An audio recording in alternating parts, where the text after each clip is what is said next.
Halo teman Aksi Hidup Baik, hari ini kita akan menyimak cerita dari Ibu Heni Kristiningsih yang bergelut memajukan UMKM lewat fashion batik. Seperti apa kisahnya? Mari kita simak video berikut ini. Ibu Heni Kristiningsih adalah seorang perempuan yang berdedikasi mengembangkan UMKM sebagai tempatnya berkarya. Sejak tahun 2016, Ibu Heni bergelut di bidang fashion batik dan memperkenalkan batik hingga ke mancanegara. Semua kesuksesannya tidak diraih seorang diri. Ibu Heni memberi edukasi orang-orang di sekitarnya seputar batik, seperti sejarah batik, jenis dan corak batik, hingga cara pembuatan dan perawatannya. Dengan wadah bernama Rolupat Batik, sudah tak terhitung berapa UMKM di berbagai kota yang dirangkulnya. Ya, saya mengenai fashion batik itu karena ya saya mencintai tentang kepedulian tentang kelestarian budaya Indonesia, tentang kepedulian saya terhadap UMKM juga, ekonomi mikro. Ya, Rolupat Batik ini berdiri sejak 2016. Karena UMKM banyak mereka kesulitan tentang produk-produknya di display di mana nih, gitu loh. Disinilah Rolupat hadir. Rolupat melakukan pembinaan di sini supaya UMKM ini ada wadah untuk tempat usaha mereka. Dan kita melakukan pameran-pameran di ajang internasional. Terakhir sebelum pandemi itu kita melakukan Expo Halal di Turki dan kita bawa lumayan 35 UMKM di situ. Ibu Heni itu sosok yang luar biasa, memasarkan produk dari handmade menjadi produk wirausaha. Yang tadinya dari Jogja, Tuban, sekarang merangkul dari Jakarta Timur, semuanya dirangkul oleh Bu Heni. Bu Heni itu melatih PKK Jati, belajar mencanting dan belajar untuk ikut UMKM pelatihan. Ibu Heni tidak hanya dikenal sebagai womanpreneur, namun juga influencer bagi ibu-ibu penggerak seni membatik. Beliau terus bergerak dalam proses edukasi dan tetap berdedikasi dalam pengembangan budaya membatik. Ibu Heni mengekspresikan cintanya terhadap negeri dengan cara kolaborasi sebagai bentuk emansipasi. Melalui gerakan yang dilakukannya, Ibu Heni dapat membuktikan bahwa perempuan dapat menjadi apa yang ia inginkan, asalkan dengan tekad yang kuat dan kemauan yang gigih.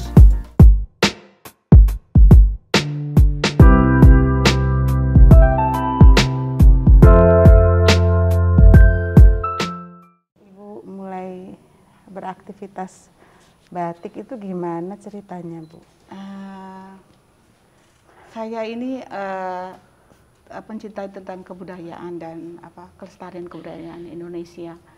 Dan kemudian saya kan sering berkunjung melihat pameran-pameran di Inacraft, Craftina, begitu indah dan begitu luar biasa Indonesia. Saya mencintai, memang saya ada generasi dari batik juga. Nah, tapi saya juga mencintai tentang ekonomi mikro yang begitu luar biasa. Ya, mereka telaten dengan handmade mereka gitu ya. Dari berawal itu saya pengen punya suatu usaha atau tempat gitu yang bisa mewadahi mereka. Jadi di toko saya Rolupat. Di Toko apa? Namanya Rolupat. Rolupat. Iya. Rolupat. Luru, telu, papat. Nah, ya. 234. Ya, itu masih berfalsafah Jawa juga, Ibu. Aksara-aksara Jawa. Siji, loro, telu, papat, menarik limo. Namanya. Iya. Saya pengen memang generasi muda itu suka tentang khasana budaya gitu loh. Sebenarnya saya mengangkat seperti itu supaya dikenang sama yang masa. Kok namanya Rolupat itu? Ya, loro, telu, papat kan tidak ya. Cisamsu kalau dulu. Cisamsu. Terinspirasi. Iya. Nah, Ibu waktu itu tinggalnya di mana? Saya tinggal di Rawamangun. Di Rawamangun, Jakarta ya? Jakarta, ya, dari 1992 saya. Dari habis kuliah ya di Jakarta kerja, tapi ya akhirnya terus kembali mencintai kebudayaan karena warisan leluhur yang harus diteruskan. Kalau aslinya dari mana, Ibu? Solo. Dari Solo, makanya ya suka batik ya. Iya. Solo kan tempatnya batik. Iya. Keluarga sendiri ada pembatik? Ada, Bu. Kita di generasi ada pria tampan di situ.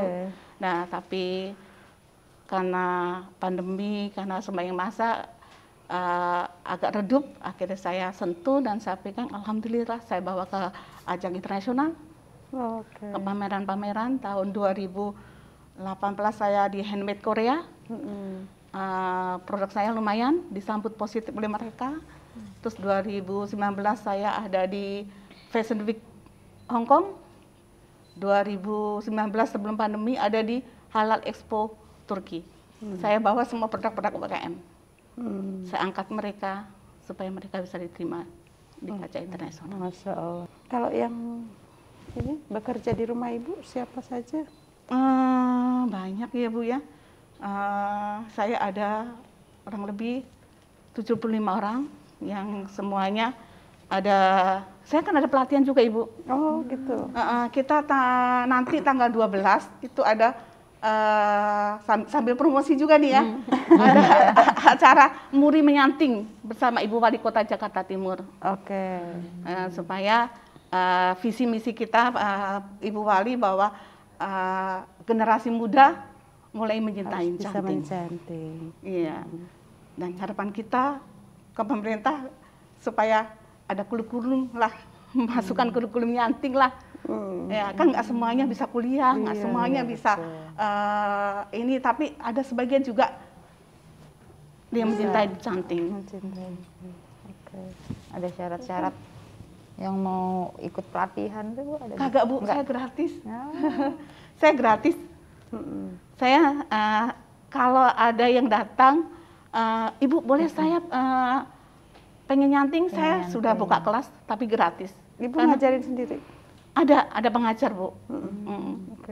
Ada pengajar kita. Jadi Ibu nyiapin orang kalau mau belajar silahkan. Oh silakan, silakan. Terus tetangga-tetangga apa pada memanfaatkan? Ibu PKK, iya, Ibu PKK. Terus selama ini kan saya juga bekerja sama dengan berkolaborasi dengan Jakpreneur Bu. Jakpreneur Jakarta, Wali Kota Jakarta itu untuk kurasi makanan juga. Kurasi kan ada kulinernya juga Bu di tempat saya, Bu Vera. Bu, ini mampir ke Raulupat, di sana Ibu bisa duduk, melihat orang nyanting, melihat batik, terus bisa menikmatin makanan khas Nusantara. Sejak tahun berapa Ibu mulai belajar batik, dan kira-kira apa yang mendorong Ibu sampai kita harus pindah ke ibu kota nih supaya mungkin batik ini lebih dikenal lebih luas? Saya 2016 Bu bermula saya menciptakan untuk batik itu Bu, batik semuf. Ini di semuf ceritanya. Saya bisa terangin Ibu sedikit menerangi. Iya, apa itu di semuf? Di semuf. Di semuf apa itu? Ya, ini namanya batik kontemporer sebenarnya. Jadi tekniknya itu di semuf Bu, dibasahin. Nah, kalau orang bilang itu dulu jemputan lah ya, tapi ini tidak dijemput, atau tapi ini disemuf. Sibori ya kalau ya, sibori. Batik Ini sibori. disemuf, secara acak, nah dibasahin, terus kita totol-totol, nih ditotol-totol. Ini ada 4 pewarnaan. Di sini ada teknik 4 pewarnaan, yaitu warna-warnanya selalu cerah-cerah gitu, sehingga warna ada muda biar suka Bu, biar mau pakai batik. Bright. Nah, habis itu kita cap selera dengan motifnya masing-masing. Kita cap. Nah, kita cap. Yang dicap ini biarin aja, tapi yang di dasarnya di bleaching, dihilangin warnanya, supaya warna yang ini tetap menonjol. Ya. Nah, ini kita bleaching, yang ini capnya masih. Ini kan birunya hilang ya. Nah, habis itu kita smooth lagi Bu, kita masukin warna totol-totolan secara acak. Secara acak. Habis itu lilinnya dilorot. Dilorot. Itu handmade atau printing? Handmade. Tetap handmade ini. Iya, tetap ini Tetap batik, handmade. teknik Tapi batiknya tetap. ini sangat murah sekali. Nggak sampai kayak tulis, masih sekitar 150 per meter. Dan ini di Korea sangat lumayan antusias pembelinya Bu, karena kontemporer, warna-warna cerah. Dan ini pasti ekspornya tinggi. Iya, amin. Amin.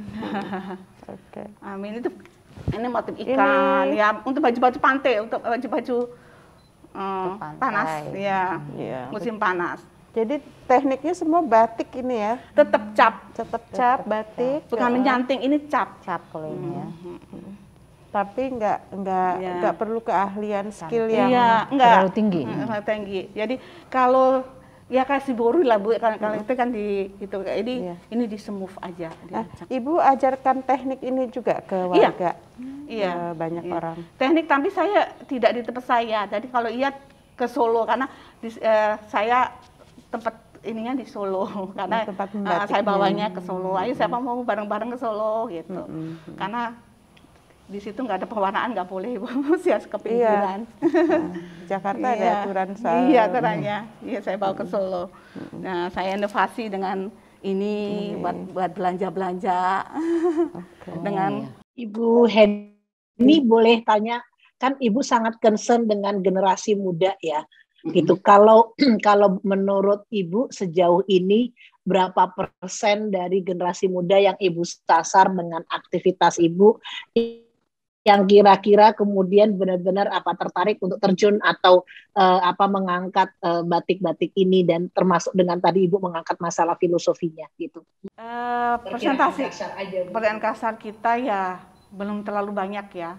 Kadang-kadang makanya saya sangat miris ya, makanya saya semangat lah bahwa Indonesia itu, saya bilang, saya selalu menanamkan, aku cinta Indonesia. Bermula dan berawal dari kita, cintai Indonesia. Saya selalu mengajarin itu kepada anak-anak saya, anak-anak muda saya yang pada nyanting segala macam. Ayo, jadi mulut ke mulut ya. Jadi presentasinya sih sekira kalau itu sekitar 10-15 lah Bu, karena memang belum teredukasi ya. Ya saya berharap ini dari rumah, dari ibu-ibu nih, dari ibu-ibu PKK, dari kalau bilang emak-emak ya di sini, anak-anaknya diajarin untuk tentang sedikit edukasi batik, pasti akan mencintai, karena memang unik sekali. Artinya Ibu dari kelas-kelas mencanting itu kurang lebih juga yang peserta yang anak-anak muda sekitar 10-15% gitu ya Bu ya? Mereka seneng aja, tapi mereka ya karena masa pandemi ini, tapi luar biasa juga sih anak-anak SD itu suka juga Bu. Ya, gini ya caranya, pegangnya begini gitu kan. Memang anak SD suka gambar ya, tapi ya dimulailah dari sekarang. Tadi saya tertarik Bu Heni menyampaikan masalah kurikulum ya, itu masuk artinya menjadi konten. Sampai sejauh mana, siapa saja yang Ibu sudah dekati untuk upaya itu, dan sampai sejauh mana responnya untuk itu bisa menjadi konten lokal di sekolah-sekolah gitu Bu? Selama ini dengan mulai dari Pemda mungkin, dari penggarap ke kelurahan, dari ibu-ibu PKK, terus dari UKM, terus dari ibu-ibu pemangku jabatan, dan mudah-mudahan ini sama-sama kita gaungkan Ibu. Nah, dengan ini mudah-mudahan bisa didengar lah, karena ini warisan budaya dan warisan leluhur, bergerak dari kita, untuk Indonesia. Nah, Ibu dari 92 sampai kemudian Ibu bisa pameran di luar negeri, itu prosesnya tentu nggak gampang ya. Ada suka dukanya apa gimana? Saya bekerja pakai naluri, jadi pakai cinta, pakai kasih gitu ya. Jadi kalau dibilang orang nggak suka tuh kayak bukan nggak suka, mereka belum mengerti. Jadi saya menyampaikan, oh ini belum paham. Jadi kalau ditolak, oh dia belum mengerti gitu. Jadi nggak ada penolakan ya kalau bagi saya, karena saya bekerja dengan tulus, dengan ikhlas, tanpa beban. Jadi kalau penolakan dia bukan penolakan, oh orangnya belum paham ini, gue kasih tahu pelan. Saya dia suka bukan, karena dia pakai hati ya, pakai tulus gitu ya, udah dengan senang, dengan itu. Ya pelan-pelan gitu. Iya, karena indah ya. Saya pikir keindahan itu hanya bisa dengan dinikmatin, tidak dengan dipaksa. Jadi dia akan berjalan dengan naluri hatinya, dengan mencintainya, jadi pasti gitu. Kalau Ibu putranya berapa? Saya putra, putranya ada 3, putri 2, putra 1. Semua mencintai batik juga menurut Iya. Ibu? Iya, mulai mereka, dia sekarang yang satu sekolah di Inggris, di Universitas London, dia ambil jurusan brand manajemen. Dia bilang, "Mah, nanti aku mau bikin, mau bawa batik. Dan kalau Mama bisa dukung, aku mau pengen buka toko batik di Inggris," katanya gitu. Ya, amin, insya Allah. Iya, aku bilang amin, saya bilang gitu.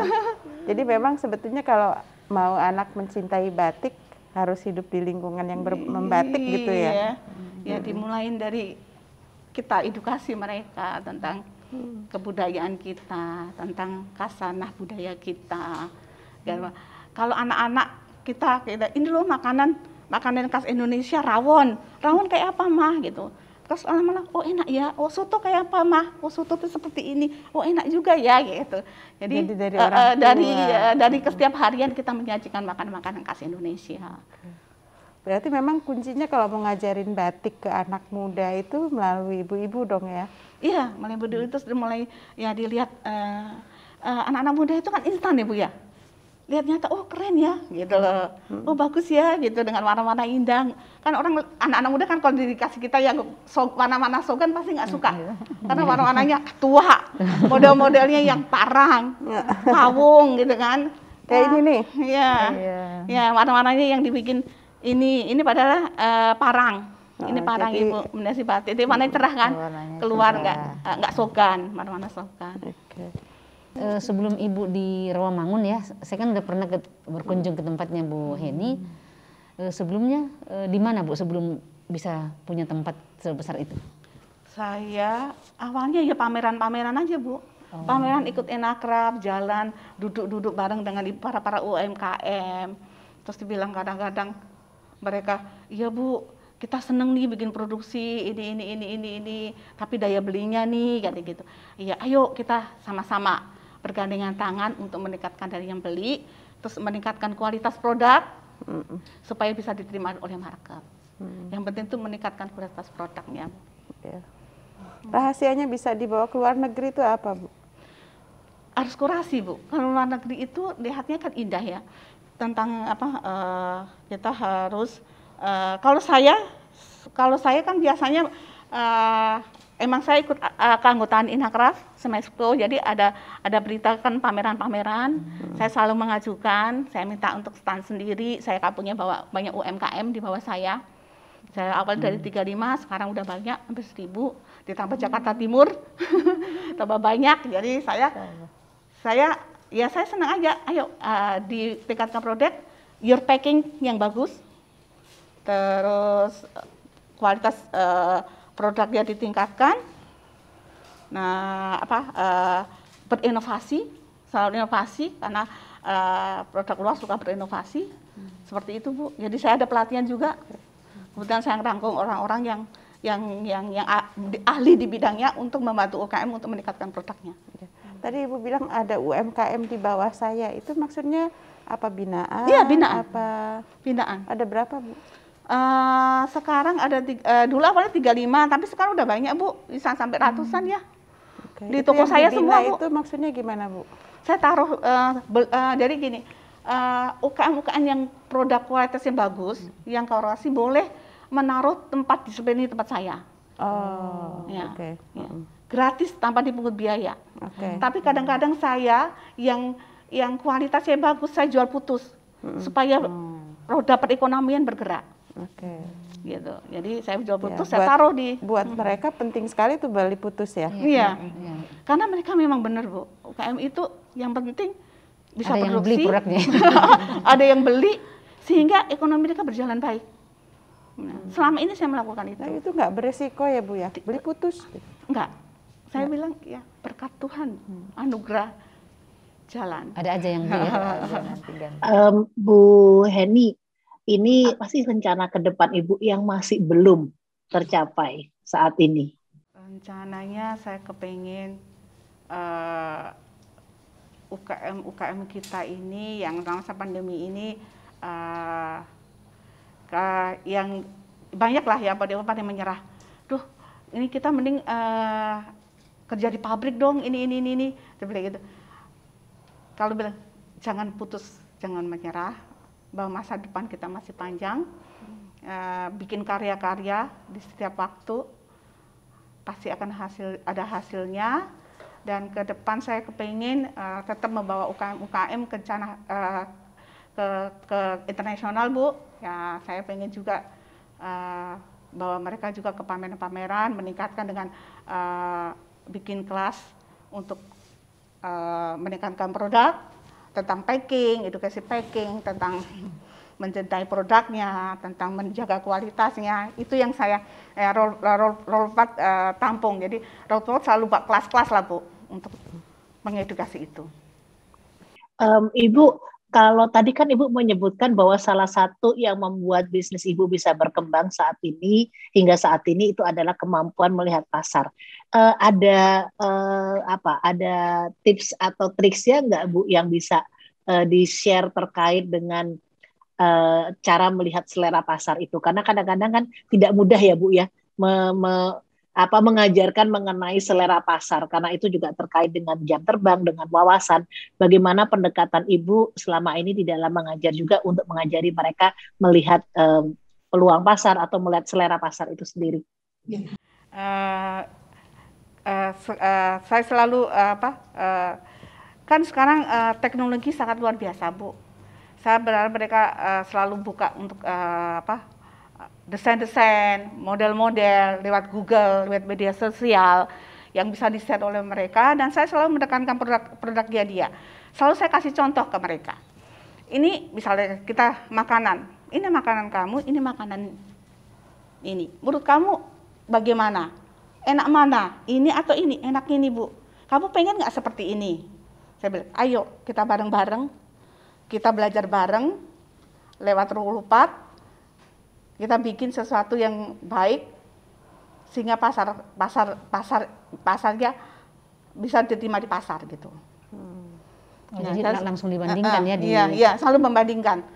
Kadang-kadang saya lihat ada contoh nih batik unik, saya kasih lihat mereka, ini warnanya bagus, ini kamu punya, Bu, ayo kita bikin. Harus terus bereksperimen terus ya, karena produk itu eksperimen ya, menjadi bagus karena eksperimen terus, jadi sehingga mendapatkan kualitas produk yang berkualitas karena eksperimen itu, Bu. Ada pengalaman ini enggak, Bu?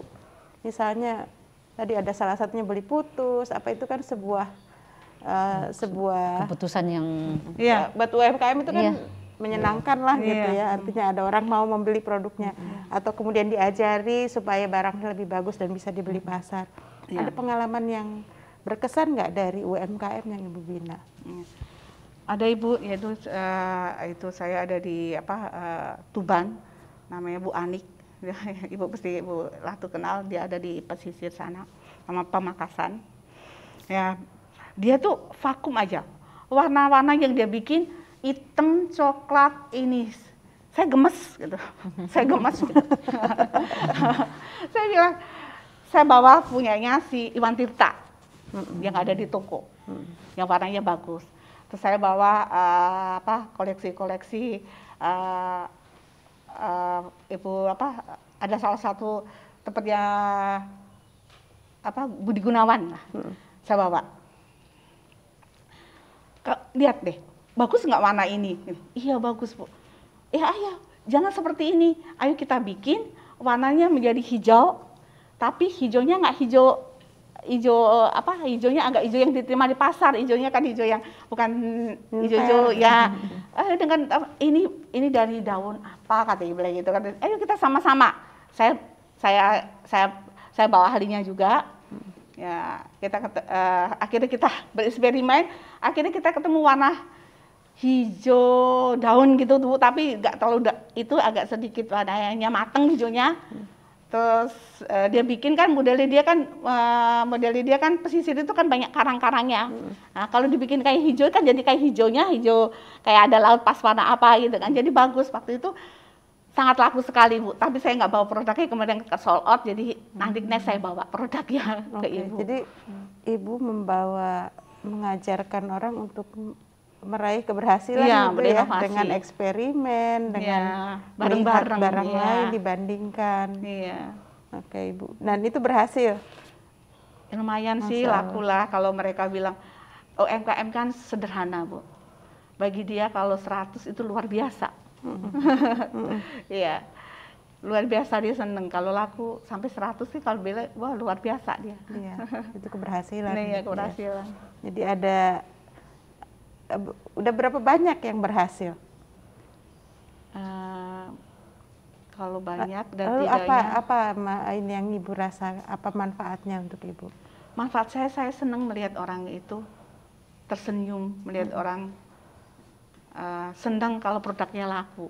Apalagi kalau orang bilang, aduh alhamdulillah ternyata laku ya. Padahal kita bilang, ya rasa bersyukur itu yang buat saya, ya bahagia lah Bu. Oh ya sudahlah senang gitu ya. Oh plus sih kalau lihat orang juga cuma sedikit langsung. Apalagi kalau udah dibeli seneng terus sampai Ibu besok beli lagi ya gitu. Saya mau beli kain ini Bu. Oh siap, saya bilang saya selalu gitu. Bikin berkarya lagi ya, nanti saya pilih kamu motif-motifnya. Saya taruh, saya nanti kalau sudah taruh di roll, saya foto Bu, ini taruh, ini sudah laku gitu. Ibu sendiri membuat batik sendiri? Ini produk pembuat batiknya saya ini satu Ibu itu yang ya. produk Ibu itu sendiri. Ibu nggak takut bersaing sama UMKM yang begitu? Enggak. Karena saya bilang dengan kebersamaan itu indah. Kolaborasi. Dengan ini tidak ada kata bersaing kalau saya bilang, karena usaha itu sukses karena kebersamaan. Oke. Bu Heni, itu kalau kan Ibu juga membantu untuk memasarkan batik-batik yang diproduksi oleh mitra-mitra binaan. Cara penetapan harganya gimana ya Bu? Kan kalau batik ini kan bukan kayak barang pabrikan gitu ya. Jadi kan bisa variatif harganya. Itu biasanya proses Ibu menentukan bersama harga, penentuan harga beli Ibu ke mitra, kemudian dan penjualannya itu mekanisme pricingnya seperti apa ya Bu? Saya mengalir aja ya, karena batik itu adalah betul dengan Ibu handmade. Jadi kalau berkualitas ya pasti kalau orang bikin dengan 3 bulan pasti nggak bisa jual murah, karena memang produk yang langka. Ya pasti saya seiring karena konsep saya harus meningkatkan UKM saya, binaan saya, karena biar mereka naik kelas. Ya, biar kehidupan dia seperti harapan dia, sehingga kalau harapan dia tercapai akhirnya dia mau produksi lagi. Alhamdulillah. Oke, terima kasih. Ya, terima kasih Bu. Mudah-mudahan Ibu selalu sehat. Amin. Dan bisnisnya terus berjalan, rolupatnya. Makin banyak UMKM yang diberdayakan oleh Ibu, yang dibina dan berhasil. Dan insya Allah bisa mendunia ya Bu ya. Amin. Insya Allah bisa dibawa. Harapan kita semua. Melalui Ibu ya. Ya, Insya Allah. amin.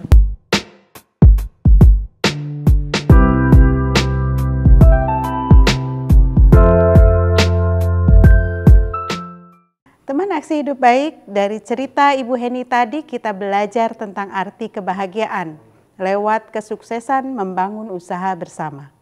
Semoga cerita Ibu Heni menginspirasi kita untuk terus melakukan aksi hidup baik bagi sekitar. Nantikan episode Gelar Bicara Ibu-Ibu Kota berikutnya. Saya Ferry Farhati, undur diri. Didukung oleh PT Paragon Technology and Innovation, Rumah Kebaya Vilga, Batik Marunda, Batik Betawi Shop, Rumah Betawi, Batik Eni.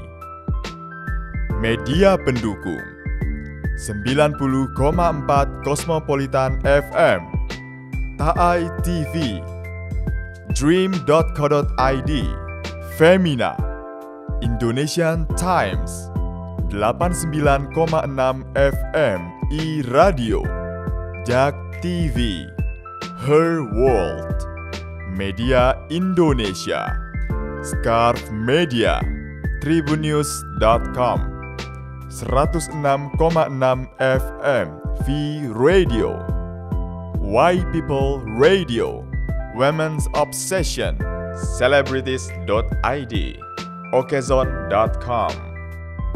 Komunitas pendukung Workshop Basic Photography by Citra Plus Jakarta.